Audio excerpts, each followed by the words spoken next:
Well, I don't know about you, but I can't live without spices. And in fact, I mean, I'm not even prepared to try, because they make a world of difference to my life as a foodie. And from a health perspective, they've got a hell of a lot of health benefits. And where there is spice and flavour, you need less fat. So all in all, I thought we'd make a curry powder today and get really spicy. Now, there's quite a lot of ingredients in this recipe, and if you want all these delicious spices downloaded to your phone so you can go shopping, the key word is hot, and the number is 33728. So without further ado, let's begin with a bit of heating of the spices. Spices are volatile oils, or they contain volatile oils. So in order to bring the flavour out, you're going to have to heat them. It also makes the grinding a whole lot simpler. I'm going to start with some coriander seeds, some cracked black pepper, some cumin seeds, some black mustard seeds, some fenugreek, and some dried chilies. Now all you want to do is just heat this gently to release those oils and release the flavour. A few minutes. When it starts to smell, you know it's time to start grinding. Take it off the heat and tip in either to a mortar and pestle or to a spice grinder. Now let's grind.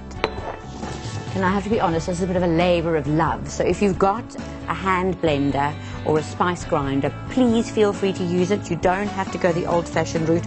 Although I must say the flavour and the smell is just heavenly.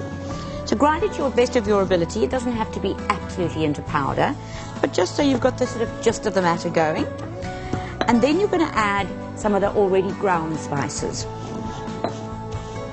Right, I'm going to add some turmeric. Now, turmeric gives that beautiful yellow colour, bori it's called, but it's also got incredible healing properties, and it's supposed to help with arthritic inflammation.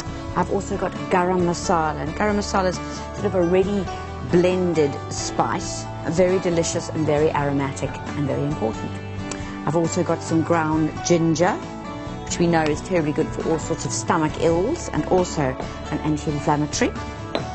Just going to do that. I'm going to put some salt in and some curry leaves, fresh or dried, and just mix that all together.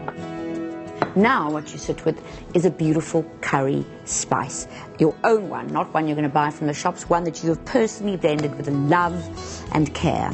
And you can use it for just about anything. Clearly, you can make a curry, that would be the obvious choice, but you can also just spice food up. So what I'm going to do very briefly is just make some beautiful spiced potato and potato wedges with some cauliflower. So kind of a take on an aloo gobi, which is an Indian cauliflower curry, but this is just kind of like wedges perked up with spice. Sprinkle on some olive oil. Get a good few handfuls of your curry powder, sprinkle it over, get your hands dirty, toss it about, and then just pop it in the oven, sort of 180 degrees for about, I don't know, 45 minutes or so. Experiment with your own combinations of different spices and devise your own mixes for different dishes and flavors. Right, delicious. Crispy and fabulous. I'm going to burn myself. And then, you know, I'm just going to pile them in here sort of like as a snack, and you could also just add a bit of yogurt, as I said, or fresh coriander would be great here. It's also just a perfect side dish, you know, served with some grilled fish or some chicken or whatever.